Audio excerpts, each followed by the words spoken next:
Nation!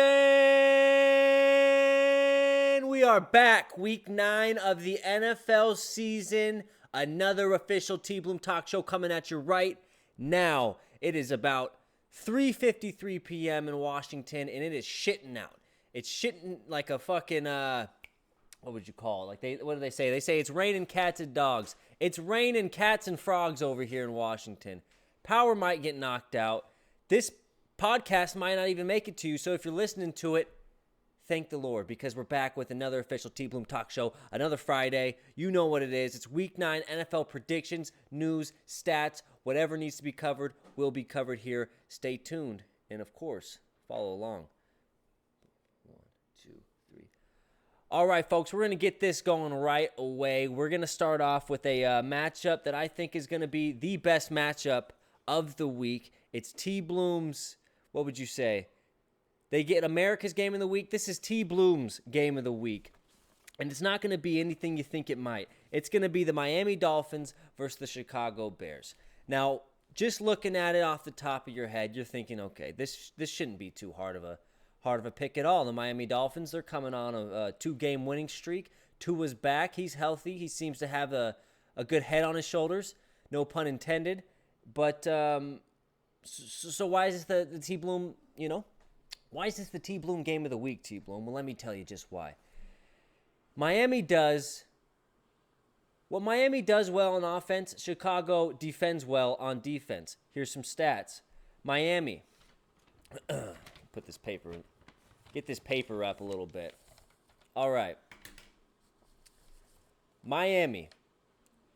Overall, they are the third best passing team in the league, averaging 292.5 yards per game.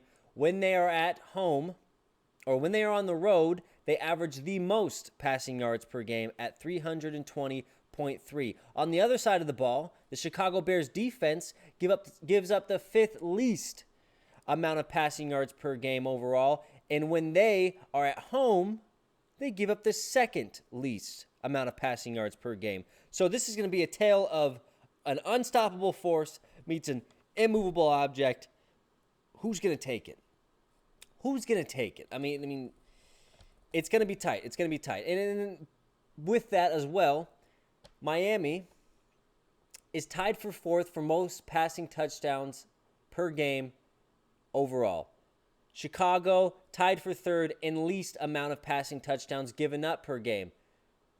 So, I mean, Miami's going to have a tough time getting the ball in the end zone through the air if Chicago's D plays like it has been playing over the last 3 games, which is they've only given up 1 touchdown in the last 3 games in the air. Now, let's go to the, other side of the ball real quick. Miami. In terms of passing yards per game, they give up the 28th most when they are at home. Chicago, well, guess what? They're the last team in the league in terms of passing yards per game overall. So Chicago doesn't pass the ball very well. We know that. Justin Fields, I mean, he's not much of a passer. But, I mean, the guy can run the ball a little bit. He is an athlete. Sometimes he can find scramble, make a play, find a wide open guy, make it happen. Don't expect that to be happening so much in this game. Or actually, maybe that happens more than expected in this game than it usually does for Justin Fields, as he's going against a Miami defense who's given up quite a bit of yardage over these last 3 games, over the course of the season, and at home. On the road.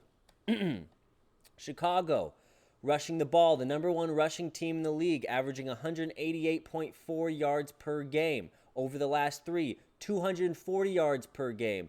When they are at home, 205.7 yards per game on the ground. And this is where it gets interesting because Miami's defense is not made to, or actually is made to stop the run. They are the 6th best team overall in terms of rushing yards per game, only averaging just 100.6. Over the last 3, they averaged just 85 rushing yards given up. That's 5th best in the league. And when they are on the road, they only give up 109.8 rushing yards on the ground. So if Chicago's going to want to, move the ball, they're going to have to do it through the air. This Miami Dolphins team defense specifically is made to stop the run. So this is why it's my matchup of the week. Whatever Miami does well on offense, Chicago does well on defense. Whatever Chicago does well on offense, Miami does well at defending on defense. So it's kind of like, I mean, you got to go with who's more consistent. And honestly, Miami's been more consistent. Even without Tua, they've been the more consistent team. We know what we're getting with Justin Fields. And that Bears offense, especially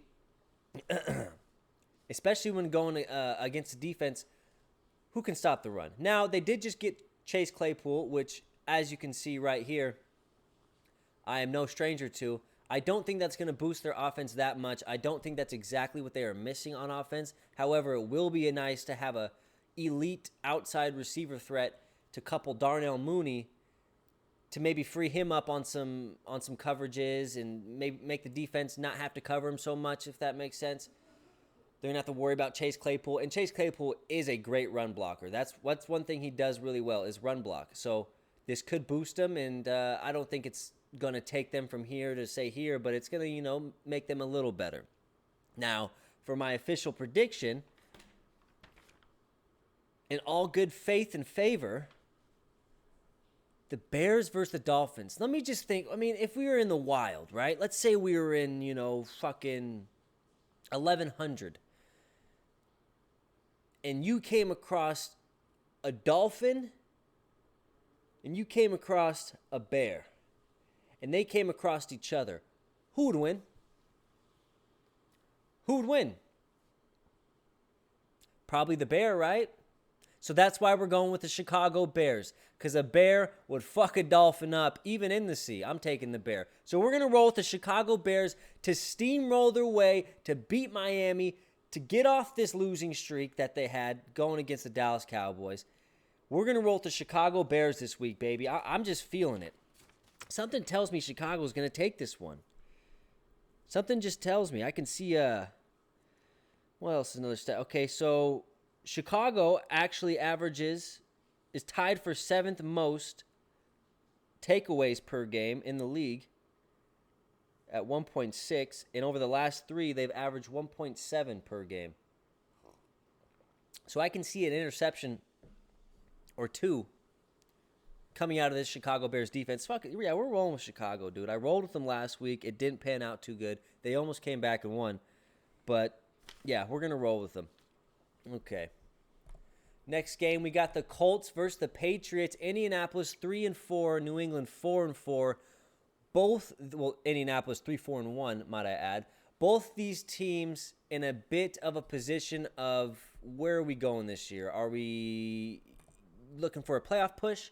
Are we looking to maybe start thinking about next season and how we can approach, how can we approach the rest of these games in reflection of how we want our next season positioning to be in terms of draft, in terms of free agency, in terms of finding out who we have at these positions. Maybe for the New England Patriots, it's finding out who the hell Zappy is before next season, so you know what you got to do with Mac Jones.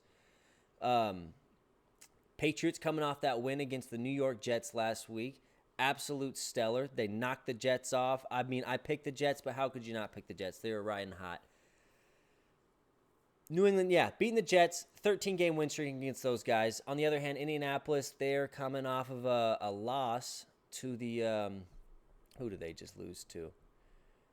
To the Washington Commanders, that's right. And, they came back on. That's right. That is right. They're starting, are they still starting them? Not Matt Ryan, but,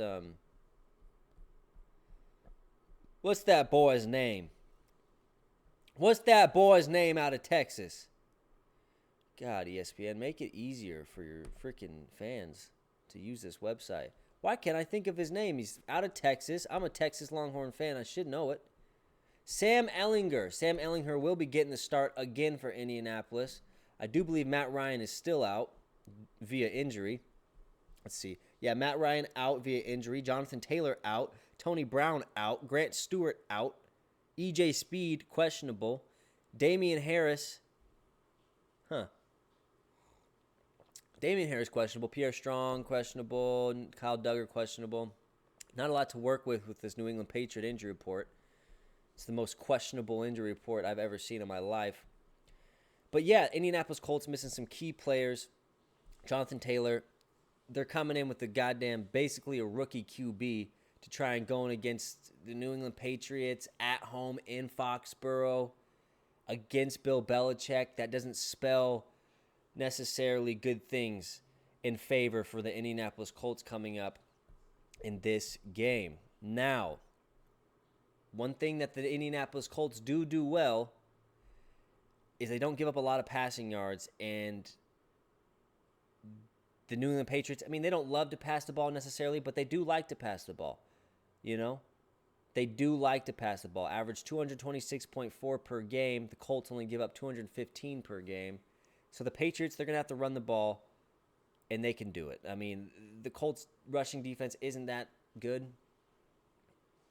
I think the Patriots are going to find a way. It's not going to be the most brilliant of wins by any means, not a blowout necessarily, but I can see the New England Patriots coming in, doing enough to make it work, making it happen, getting on another win streak, getting them to two wins in a row. And yeah, I can see the New England Patriots taking it over the Indianapolis Colts. Don't want to think too much about this. You got pretty much a rookie QB going against Bill Belichick. I mean, 1 + 1 = 2 as far as I'm concerned. As far as I'm concerned, because lately things have been a little weird here in this country. But as far as I'm concerned, 1 + 1 = 2. Bill Belichick plus a rookie QB equals a Bill Belichick win. Moving on, next game, we got the Seattle Seahawks. Or actually, no. We're going to go with the Carolina Panthers versus the Cincinnati Bengals. Drum roll, please. Don't have an answer for you just yet. Let's run through some stats. Carolina, the 28th, how can I put this? They're the 28th best passing team in the league, averaging just 187.1 passing yards per game. That's 28th in the league. Over the last three, 196.3. And when they are away, they average 182.7 passing yards per game. Not very good. Carolina, they've had a huge mess at quarterback this year. They've had Baker Mayfield start the season, Sam Darnold get off IR, only for P.J. Walker to ultimately be the quarterback, which, by the way, P.J. Walker is a gamer. If you watched the game last week that they had against the Atlanta Falcons, I thought the Atlanta Falcons were going to run away with that game. I didn't think they had a chance, but P.J. Walker stepped up and made a dot to DJ Moore late in that game on it had to be at least a 50-yard throw in the end zone. And man, it was very impressive. It was a beauty of a throw. Now, he's not going to make that throw all game long and, be that great quarterback by any means, but when you got a gamer on your side, you're always in the game. Now, let's go back to some stats. On the other side of the ball, the Cincinnati Bengals over the last 3 games have only given up 182 passing yards per game. That's 8th best in the league over the last 3 games. The last 3 people that they've played, though, are Cleveland, Atlanta, and New Orleans. Not the most typical passers. So I'm not sure how to correlate that into how valuable that stat is. But nonetheless, they still have only gave up 182 passing yards per game against the most non-elite passing teams. But they're also going against another non-elite passing team. So look for that total passing yards for the Carolina Panthers to be sub 190 for sure, and it's going to be really hard for them to move the ball through the air. Now, Carolina, because they can't pass the ball, they oftentimes rely on the run. Over their last 3 games, 145 rushing yards per game. That's 9th best in the league. When they are away, they average 136 rushing yards per game. That's 10th best in the league. On the other side of the ball, Cincinnati, when they are at home, only giving up 89 rushing yards per game. That's 4th best in the league.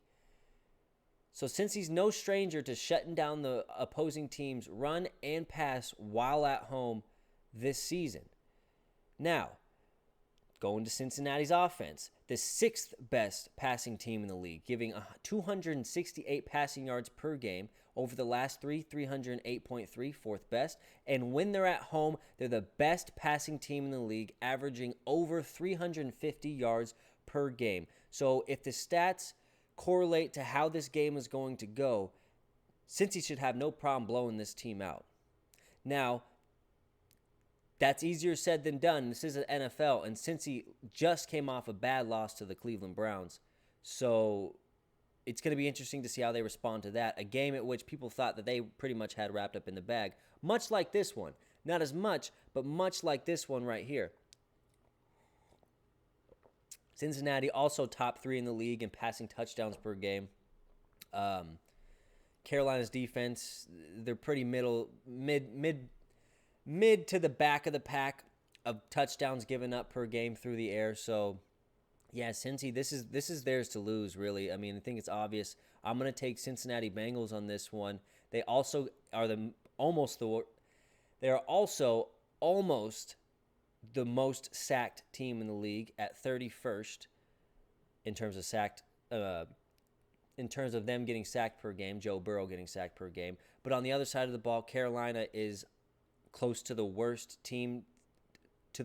sacking team in the league. They only average 1.5 sacks on their defense per game. So if there's any game for Cincinnati to get their juices going, get back in rhythm, get back on track, get back to above 500, it's this game right here against the Carolina Panthers. I'm taking Cincy, and I'm taking them by over a touchdown. Now, moving on to the next game, the Bills versus Jets.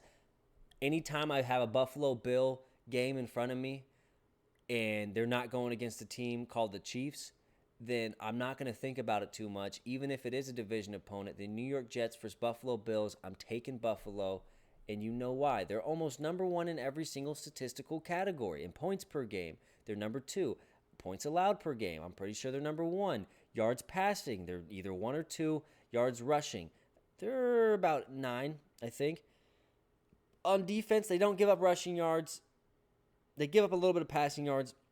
But nonetheless, the Jets are not the best passing team in the league by any stretch of the imagination. Zach Wilson, although he has shown little glimpses of why they drafted him in the first round, the man is running for his life constantly. And when he's running for his life, sometimes he makes bonehead decisions. I mean, you've seen it in many games.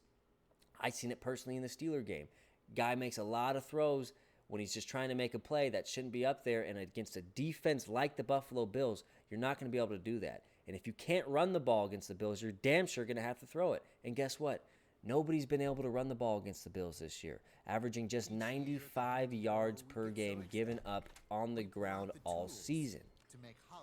So, with that being said, New York, I'm sorry. I have nothing, my hands, they're tied. I'm going Buffalo, and I'm going by at least a touchdown. They're going to keep this win streak rolling and look to maintain kingship in the AFC. Now, next game, the Seattle Seahawks versus the Arizona Cardinals. This is a bit of an interesting one, too. Last time they played each other, Seattle won 19-9. That was 3 weeks ago. In looking at the stats, it would suggest that that game should have been a much, much more high-scoring game than what it was. Here's why. Seattle throws the 9th most passing touchdowns per game in the league at just 1.6. On the other side of the ball, Arizona Cardinals the Arizona Cardinals are the 25th best at giving up passing touchdowns per game. They give up 1.8 per game. Over the last 3, they've given up 2 passing touchdowns per game. When they are on the road, when they are at home, they give up 2.3 passing touchdowns per game. This has all the makings for a Geno Smith over 1.5 touchdowns. If you can lock that in at your local casino or online, I would lock it in. Geno Smith to score over 2 touchdowns through the air. No, over 1.5 touchdowns through the air. At least 2 touchdowns. I'm booking it.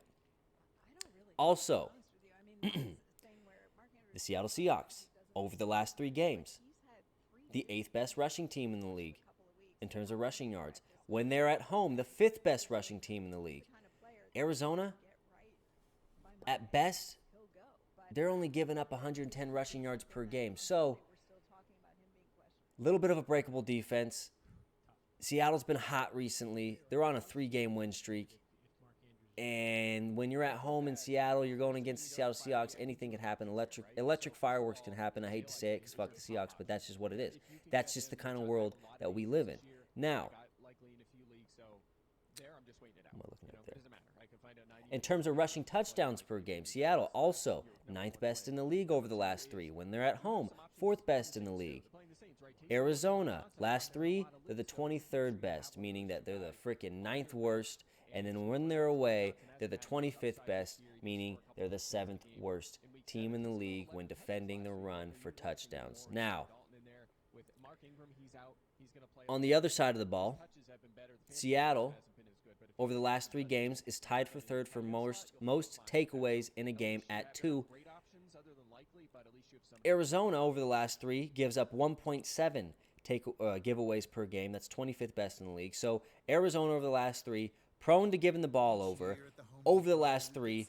Seahawks prone to taking the ball away. That's why I see the Seattle Seahawks pretty much just overcoming these guys. I mean, maybe I'm wrong on this one. Who knows with division games? Maybe that's why the score was so low last game they played, because division games, they're just different.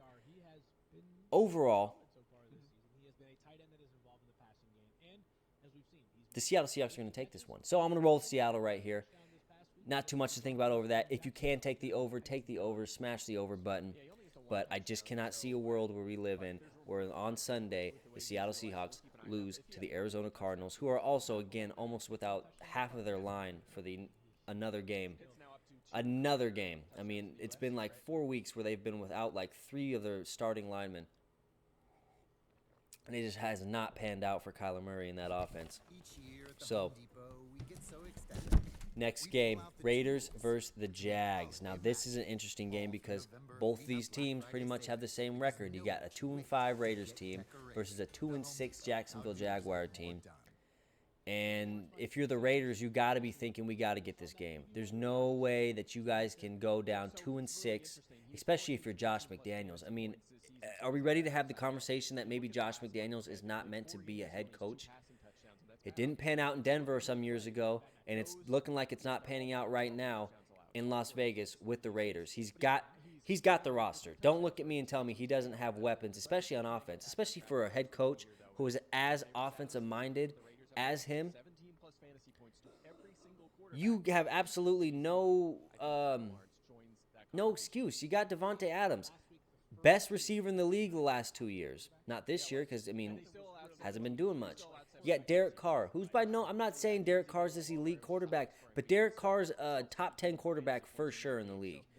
And both of those guys have a connection already. You got Josh Jacobs, who's playing like the goddamn best running back in the league. And you mean to tell me all you can put together is 2 wins?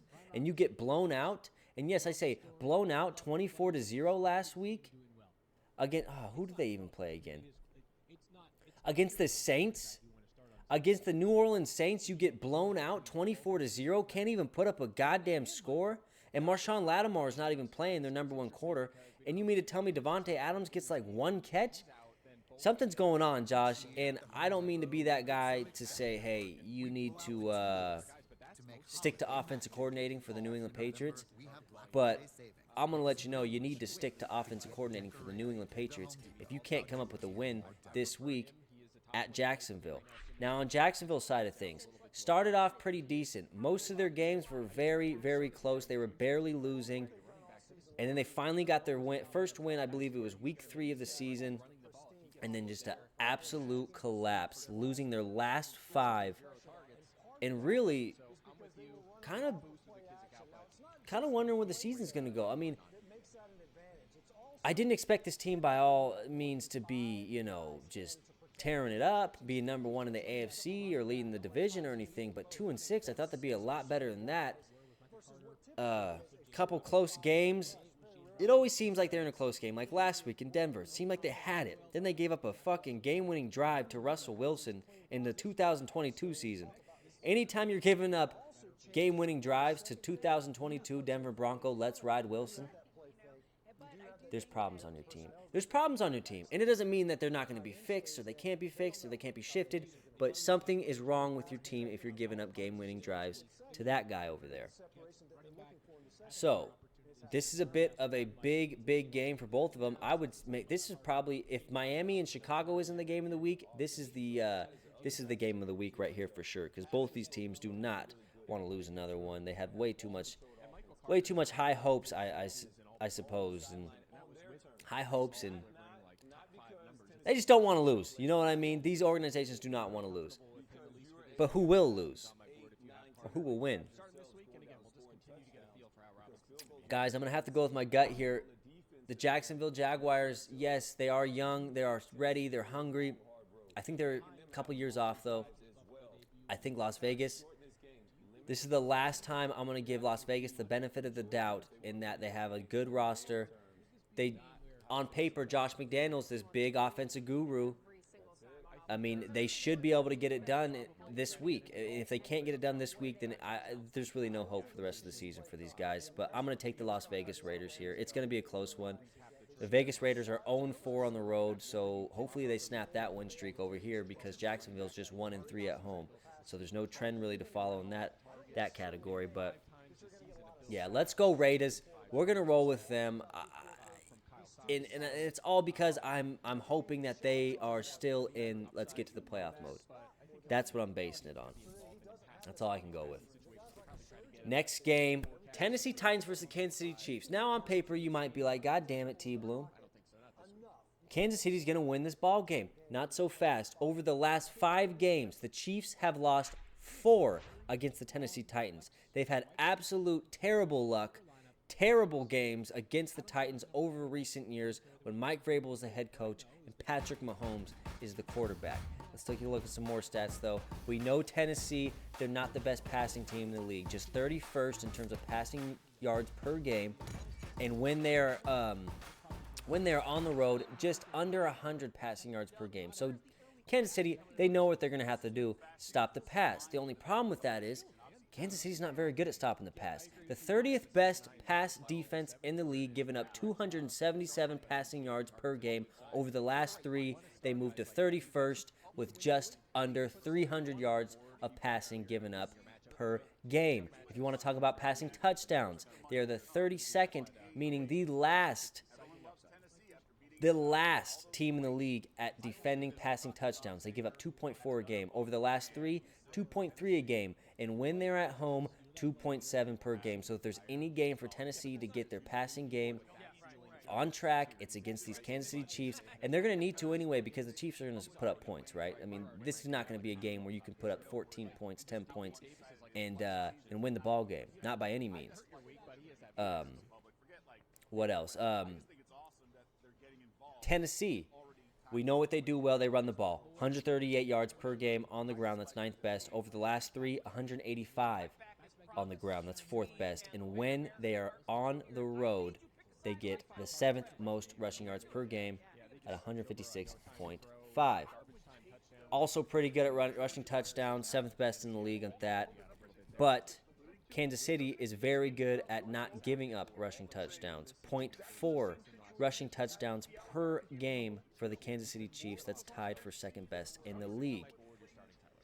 So with that being said, you're like, Jesus, TBloom, if they can't throw the ball, they can't run the ball in the end zone, what's the shit here? Well, I'm asking you that same question because we all know what Kansas City can do through the air. And we all know what Tennessee can't do on the defensive side of the ball. Although they are the 2nd best rushing defense in the league, they are the 24th best passing defense in the league, giving up 254 passing yards per game and 2 passing touchdowns per game. It's not looking good for Tennessee. You need to do more than stop the ball against the Kansas City Chiefs. Kansas City doesn't even need to run the ball. They can run the ball 5 damn times this game, still blow you out 42-0. I know I started off this whole this game with saying, hey, Tennessee, they've won the last 4 out of 5 against Patrick Mahomes and company. But I think that's just, beating Patrick Mahomes 5 out of 6 times in the last 3 years is just remarkable. I just think it's almost impossible to do. Couple that with the fact that they just cannot stop the pass. You got to go with the Kansas City Chiefs on this one. Kansas City's much like the Buffalo Bills in regards to if they're going against a team that's not called the Bills, then I'm probably going to be picking them almost every time. So, with that being said, Kansas City, take them on the money line. Minus 650 odds if you feel like just collecting some free cash this weekend. Next game, we got the Vikings versus the Washington Commanders. Vikings coming off a win in Arizona, or against Arizona, 34-26. If you took the spread like I did, you're happy that Arizona did not score that touchdown late in that game. Thank God. On a 5-game winning streak, Vikings are, and slowly but surely becoming one of the best teams in the NFC, separating itself from the pack. Only other team I can think that's better is the Philadelphia Eagles. But nonetheless, they might be the second best NFC team in the league. Don't get that twisted. I could see the Vikings going to the Super Bowl this year, actually. NFC is just not very stacked this year, it seems like. I mean, Green Bay's not what they once were. Tampa Bay's not what they are or were. I mean, you really got Philly, Minnie, I guess Dallas as your top 3 runners, which that's kind of a weak conference, I think. Nonetheless, though, for Washington Commanders, you got so many guys hurt. Chase Young's out, Cole Holcomb's out, David Mayo's out, J.D. McKissick's out, Jahan Dotson's out. I mean, the list goes on and on. Not much to think about here, at least for me. Minnesota Vikings, they're away. They have a 2-1 away record. They're going against the Commanders, who have a 2-2 home record. Just not much to think about here. I'm going to go Minnesota, and I could definitely see this being a game. Somehow Minnesota just blows, because Minnesota's known to do that, just blow games that they should easily win and easily cover. But I'm going to have to roll with them. We're going to take Minnesota, Purple Peter Eaters, by at least a touchdown. Next game, we got the Tampa Bay Buccaneers versus the LA Rams. Both these teams very, very underperforming throughout this whole season. I mean, this should have been a game that could quite possibly be a primetime matchup before the season. For LA, their passing game has just been pedestrian, to say the least. Middle of the pack in passing yards per game, passing touchdowns per game. They haven't thrown a passing touchdown on the road all season. Granted, that's been 2 games, but still 2 games without a passing touchdown against an offense who coming into the season we thought might be the best offense in the league. It's honestly pitiful. And on the other side of the ball, you got a Tampa Bay Buccaneers defense who's only given up 1.8 per game when they're at home.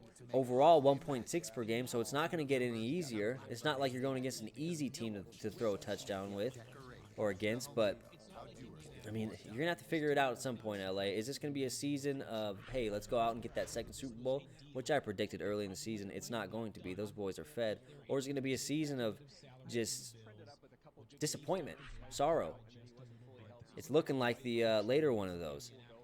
What else we got? I mean, LA, the 31st rushing team in the league. Over the last 3, just 68 rushing yards per game. When they're on the road, 78.5 rushing yards per game. And this is a team, over the years, they've used the run to set up the pass, and they cannot, by any means, run the ball whatsoever.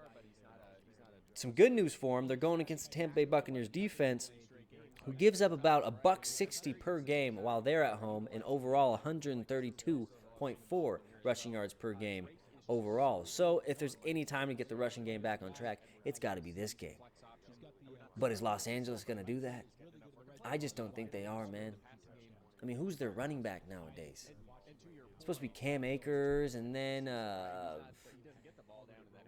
can't even name their running backs. That's how. Who's even carrying the ball for these guys? Cooper Kupp? I don't think so. What else? Okay, so sacks per game. Tampa Bay gets 3.1 sacks per game. That's 4th best in the league. And LA loves to get sacked. Matt Stafford gets sacked 3.4 times per game. So look for the LA Rams to just be under fire, under stress all game, not being able to run the ball, not being able to pass the ball. Look for a pick 6 in this one by Matthew Stafford. I can see it happening. Let's take a look at some Tampa Bay offensive stats, because they're not doing very well either. I mean, Tom Brady, what a sad, sad story that is.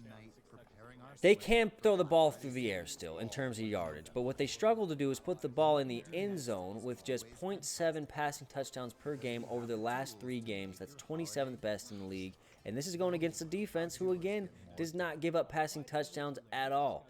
Over the last 3, they've given up 1 per game. That's tied for 6th best. So LA, if there's one thing they can do, it's play pass coverage, and they better with that goddamn secondary and that defense. I mean, holy shit.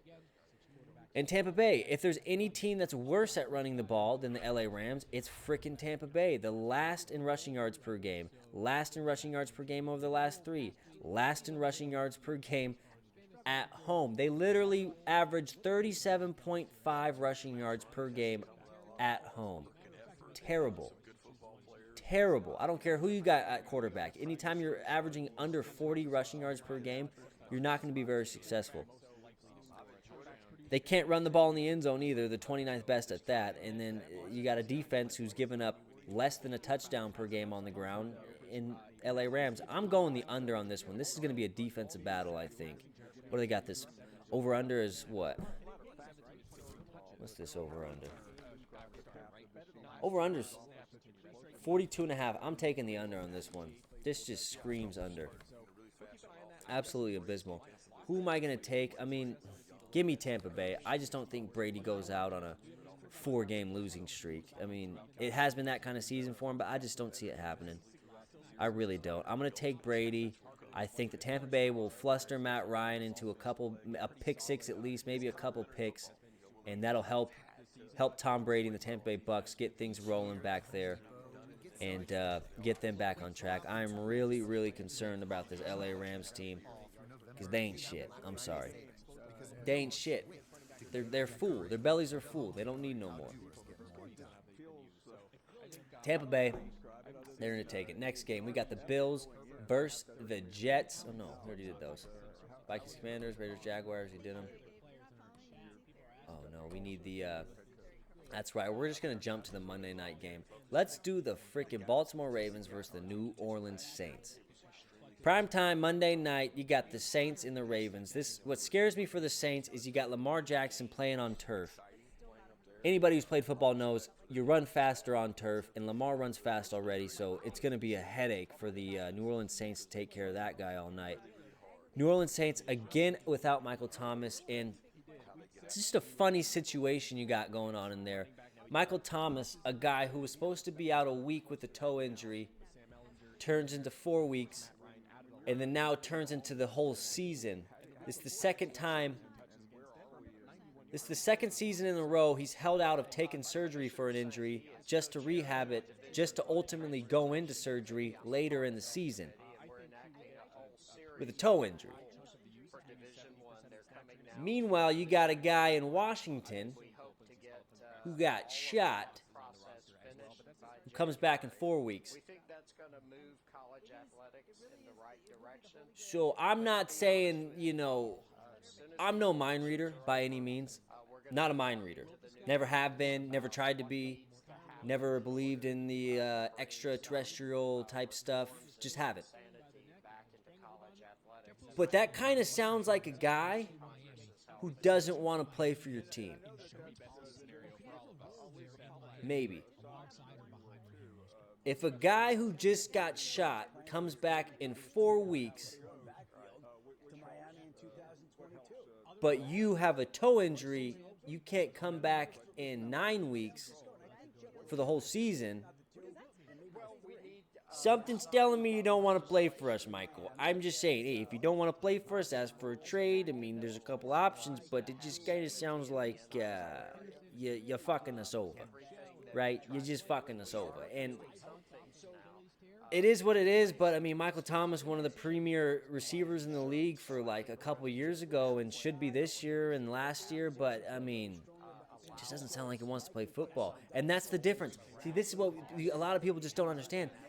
These things matter. How much you get paid matters and affects how willing you are to get back on that field, how willing you are to go out and win that game, how willing you are to take the surgery instead of, maybe I'll rehab it and we'll see what happens. When you haven't got paid and you are hungry, like Brian Robinson Jr., isn't that his name? Commanders. Shot. This is Brian Robinson. Yeah. Brian Robinson Jr., who got shot, rookie.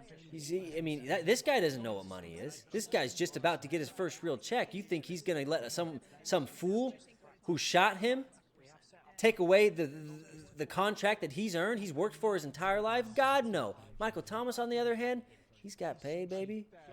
He could never play football a day in his life. If he set his money up right, that guy won't have to play another day in his life.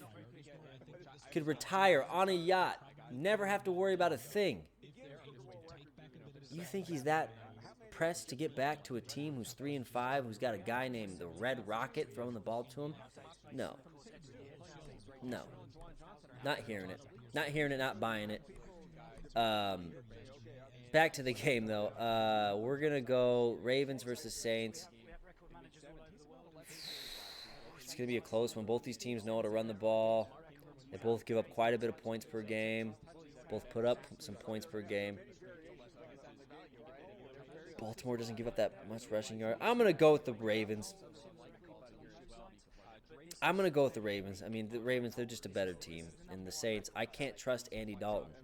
Maybe it's the Steeler in me, but I just can't trust a guy that's name is Red Rocket. It's just, sue me. I don't know. Maybe there's something out there. I don't know.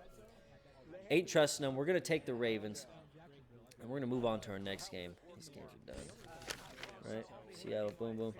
Okay, we're going to move on to our next, and is this our final game? No, our second to last game. The Green Bay Packers versus the Detroit Lions. Let's take a look. Green Bay Packers, 4-game losing streak. Detroit Lions, 5-game losing streak. If you had a Lion in the wild and you had a Packer in the wild, if they were to fight each other, it'd be damn near a tie. If it went to a 5-round decision in the UFC, if a Packer fought a Lion, it would be a draw. It would be a draw. They'd be coming back, training for another 6 months, redoing it, calling it Packer versus Lion 2, and they'd be making another box office hit on it. It'd be a draw. So we can't go by mascot on this one. It's got to be very methodical. Detroit versus the Green Bay Packers. Let's look at the stats. What the fuck does Detroit do well? They pass the ball. What does Green Bay do well in defense? They stop the pass. Cancel those out. Detroit, what can they do? They can pass for touchdowns. 2.8 passing touchdowns per game when they're at home. Second best in the league for Detroit. Green Bay only gives up 1 per game. That's third best in the league on the defensive side of the ball. Cancel those out. Let's look at the rushing yards. Detroit, 10th best rushing yards. 10th most rushing yards per game. Green Bay, they give up the 29th most rushing yards per game. So maybe that's something they can do. Maybe that's something the Detroit Lions can hang their hat on. They can pound the ball all game, wind the clock down, control the possession, keep that ball out of A-Rod's hands. Win the game. Let's keep going. Rushing touchdowns per game. Detroit averages the 4th most rushing touchdowns per game at 1.3. The Packers give up the 18th most rushing touchdowns per game at 1. Not sure how that works out, but that's the stat. That's the fucking stat. Take it or leave it. TBloom Talk Show, take it or leave it. Detroit, on the other hand, happens to turn the ball over 2.3 times per game over the last 3. That's the 31st worst in the league. Absolutely abysmal. Cannot give the ball over that many times. But that's what the Browns do. And on the other hand, the Packers don't even take the ball away very much. They only get 1 turnover per game, and that's the 27th best in the league. Let's look at the Green Bay Packers offense. Even though they got A-Rod, they're the 22nd best passing team in the league. But on the other hand, the fucking Detroit Lions love to give up passing yards. I mean, 266.4 overall. And when they're on the road, they give up the most passing yards at 309. So A-Rod is going to have a chance to light this fucking scoreboard up over in the passing segment of this game. Hopefully Allen Lazard plays. Because if he does, he's going to get off. What else? Passing touchdowns. They're tied for 9th. They put up 1.6 per game. The Detroit Lions, they give up 1.7 per game. So A-Rod's going to have a chance there. In terms of running the ball, Packers, about middle of the pack, averaging just 122.5. That's 15th. But they're going against a team and the Detroit Lions, who gives up 154 rushing yards per game. They're going to have a chance. Aaron Jones is going to have a chance to have a big game. So there's two specific players that have chances of having big games for the Green Bay Packers. One in Aaron Rodgers through the air, and two in Aaron Jones on the ground. That is why I'm going to go with the Packers. Also because they're a way more seasoned team. They have much more to lose in losing this game, and no one really expects Detroit to win. So if they lose, there's not much on the line for Detroit here. For the Green Bay Packers, there's legacy, Aaron Rodgers specifically. There's Matt LaFleur. He's got his legacy to think about post Aaron Rodgers, and this could be the end.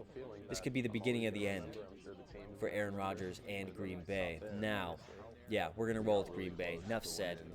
Next game, we're going to do next and last game. The Los Angeles Chargers versus the Atlanta Falcons.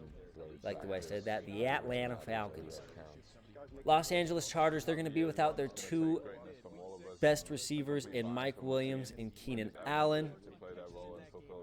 Over the course of these games, Los Angeles Chargers are the fourth best passing team in the league.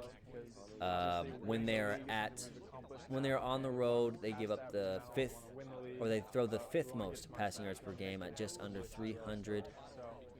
They put up 2 touchdowns per game when they're on the road. Atlanta, they don't stop the pass at all. They give up damn near 2 touchdowns per game at 28th best in the league. So the Chargers are going to have a chance to keep that going. But, however, that may drop because the Chargers are out Mike Williams and Keenan Allen. Not saying Keenan Allen's even played yet, but when you're out Mike Williams, it's going to be hard to rely on some receivers that you don't really think you have to rely on, or you didn't think you had to rely on. And Atlanta, they're a team that's always in it. They're a team that always fights. So, and Chargers are definitely a team that love to keep games close when they have no business not blowing them out. So it's going to be a tough one. Yeah. With that being said, though, I mean, Jesus, fucking Atlanta just gives up a ton of rushing yards per game. 174.7 over the last 3. If you're an Austin Eckler fantasy owner, you're going to look for a big day. You're going to look for a huge day out of that guy. Los Angeles Chargers, the least sacked team in the league at just 1.4 per game. Atlanta only gets to the quarterback 2.5 times per game.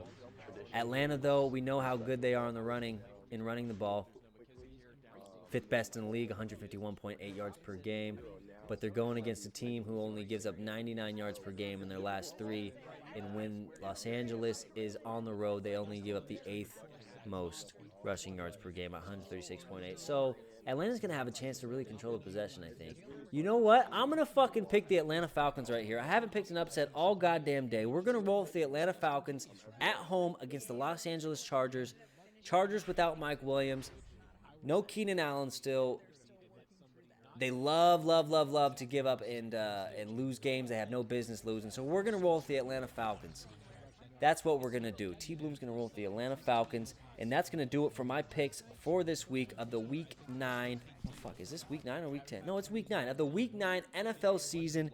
If you haven't already, remember to like, subscribe, comment, tell a friend, to tell their mom, to tell their brother, to tell their sister about the TBloom Talk Show. We're looking to get 100 subscribers by the end of the month. Corporate has asked me to put the word out everywhere, so I'm doing it. If you haven't already subscribed, do so. If you want to follow me on Twitter, follow me at TBloom Talk Show. That's at TBloom Talk Show. If you want to follow me on Instagram, that's at T_Bloom253, T_Bloom253. If you're listening to this somehow, and I don't know how you'd be listening to it without knowing where my YouTube page is, you can find me on YouTube at TBloomENT. Subscribe, like, comment, tell a friend, tell their mom. You know what the deal is. Week 9, everybody. Enjoy your weekend. Get some sun if you can, because if you're a Washingtonian, you ain't going to see sun for the next 6 months. Sayonara, TBloom, out.